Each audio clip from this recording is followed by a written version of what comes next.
કઈ રીતે પિક કરવાની એવું શીખવાડું. જો આ મારું આર્ટ બ્રશ છે. આર્ટ કરવા માટે હંમેશા આવા પતલા જ બ્રશ હોવા જરૂરી છે. ઓકે, અને હવે આપણે બ્રશમાં પ્રોડક્ટ્સ લેશું ને, તો એને આપણે જો આવી રીતે લેશું. કેટલી પ્રોડક્ટ્સ આવી. કામ કરવાની તમને આવી રીતે જ મજા આવશે. તમે શું કરશો ખબર, આમ બોળ્યું ડાયરેક્ટ આર્ટ કરવા જશો. આમાં શું થયું, ટીપું બન્યું. જોયું તમે કેટલી બધી પ્રોડક્ટ્સ આવી. અને આપણે કરવાની છે કેવી, જરી ગમથી લીટી કરવાની છે. મેન આ વસ્તુ છે પ્રોડક્ટ્સ પિકઅપની. તમે એમ કહેશો આર્ટ નથી થતું, પ્રોડક્ટ્સ પિક કરતા શીખી જાઓ, પરફેક્ટલી આર્ટ થશે. ચાલો, મારે હવે થોડું ગમતું જોતું હતું, મેં લીધું. ઓકે, મારે આટલી જ પ્રોડક્ટ્સની નીડ હતી.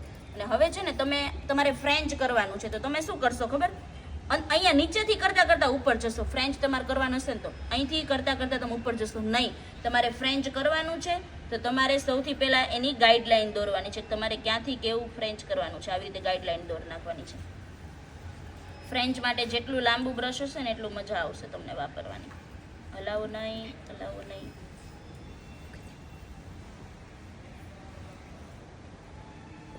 જો મેં ગાઈડલાઈન દોર નાખી. હવે મારે આને ખાલી અંદર અહીંયા નીચેની સાઈડ ફિલઅપ કરવાનું રહ્યું. બરાબર, આ આપણું ફ્રેન્ચનું આપણને ગાઈડલાઈન મળી ગઈ. હવે અમારી બે સાઈડ કોર્નર કાઢવાની બાકી છે, નીચે ખાલી ડાયરેક્ટ આર્ટ બ્રશથી વસ્તુ ભરવાની બાકી, એટલું જ બાકી રહ્યું. તમે શું કરશો, નીચેથી કરતા કરતા ઉપર જશો નહીં. તમારે જ્યાં કરવાનું છે ત્યાંથી પહેલા ગાઈડલાઈન દોરો તમે ફ્રેન્ચ માટે પરફેક્ટલી, અને પછી તમારો ફ્રેન્ચ એવી રીતે કમ્પ્લીટ થશે. અને બ્રશને તમારે જો તમે આર્ટ કરો છો ને, તમે શું કરશો ખબર, ડાયરેક્ટ આમાં આર્ટ કરશો. આમાં આર્ટ ડાયરેક્ટ કરવાનું નથી. મારો હાથ ક્યાં છે, જો નખની નીચે છે. જો આ ક્લાયન્ટની આંગળી સમજજો તમે, બરાબર, એની નીચે છે. અને મારે જો અહીંયા ટેકો લીધો આવી રીતે. તમારો હાથ ધ્રુજશે નહીં. આ બધી નાની નાની વાત છે ને, એ ખાસ ધ્યાન રાખવાની. જો તમે ડાયરેક્ટલી કરશો તમારો હાથ ધ્રુજશે, સ્ટેબલ નહીં રહે. આપણે કરવાનું શું, એકદમ બારીક કામ કરવાનું છે. મોટું કામ કરવાનું હોય ડાયરેક્ટ તમે કરો તો વાત બે નંબર છે. તમારે સપોર્ટ લેવો જરૂરી છે. સપોર્ટ ક્યાં, ટચલી આંગળી. હાથને સપોર્ટ મળી ગયો, મારું કામ થશે. મારો હાથ ધ્રુજશે નહીં, સ્ટેબલ થશે. અને ખોળામાં રાખીને કરતા હોય તો બંને કોણી ન લેવાનો ટેકો. ટેબલ ઉપર કરો તો ટેબલ ઉપર અહીંયા બી સપોર્ટ હોવો જરૂરી છે, નકર તમારો હાથ સપોર્ટ નહીં મળે તો એ ધ્રુજશે.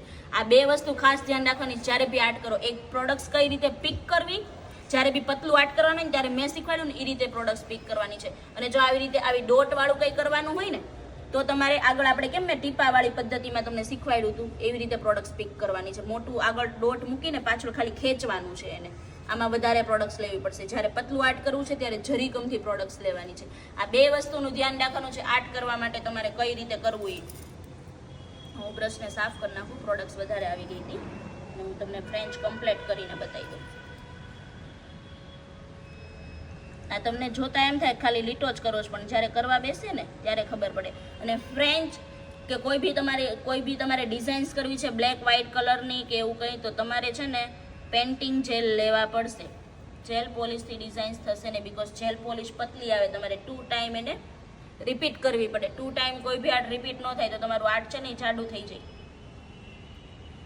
હવે ભલે હું જાજી પ્રોડક્ટ્સ લઈ લઉં ને મારે આને ખાલી રિફિલ જ કરવાનું છે આવી રીતે.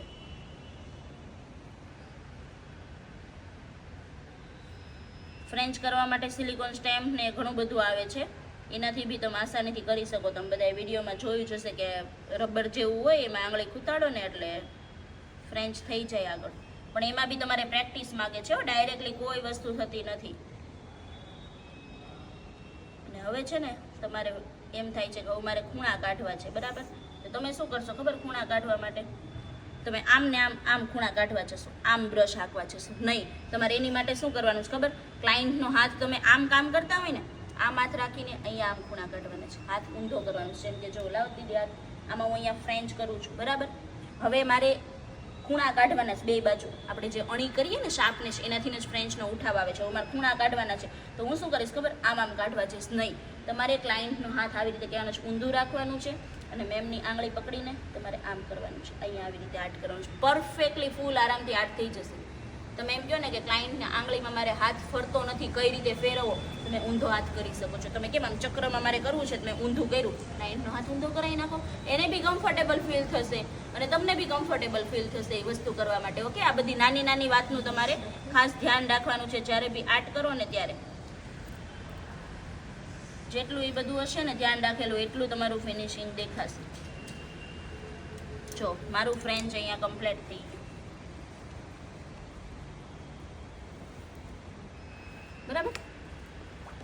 તો આ રીતે તમારે કરવાનું છે ફ્રેન્ચ. આ દેખાય ભલે ઇઝીલી, આમાં વી શેપ આવે, ડીપ યુ આવે, ડીપ વી આવે, જેવો શેપ કરવો એવો થાય, પણ મેન તમને મેં પ્રોડક્ટ્સ પિક કરતા અને બ્રશ કઈ રીતે ચલાવવું એ ખાલી શીખી જશો ને એટલે બધા આર્ટ તમારાથી થશે. એક હમણાં હું તમને લિફ્ટ કરતા શીખવાડું, લિફ્ટ બી કરતા આવડી જાય ને એટલે રેર આર્ટમાં પછી બધું થાય. ખાલી તમારે સમજવાનું એટલું છે કે કઈ પ્રોડક્ટ્સ ક્યાં તમારે કઈ રીતે યુઝ કરવાની છે. પ્રોડક્ટ્સ નોલેજ આવી જાય ને એટલે પછી તમે ઘરે પ્રેક્ટિસ વગર તો કોઈ વસ્તુ થતી જ નથી. પ્રેક્ટિસ કરશો એટલે થવા મળશે. પછી તમારે કોઈ બી ક્યાંય જગ્યાએ તમારે 10,000 20,000 ભરવાની જરૂર નથી. તમે એકવાર પ્રોડક્ટ્સ નોલેજ લઈ લો અને પછી એ પ્રોડક્ટ્સ ઘરે વસાવીને પ્રેક્ટિસ કરશો તો થશે. પ્રેક્ટિસમાં 2 વાર બગડશે, 3 વાર બગડશે, પણ તમારી પ્રોડક્ટ્સની કઈ ડબ્બી 3 વારમાં ખાલી નહીં થઈ જાય. તમે 10,000 ભરો એની કરતાં બેટર છે 5,000ની પ્રોડક્ટ્સ લઈને તમે ઘરે પ્રેક્ટિસ કરી શકો છો. બરાબર. પ્રોડક્ટ્સ કઈ રીતે યુઝ થાય છે એ મેન જાણવાનું છે.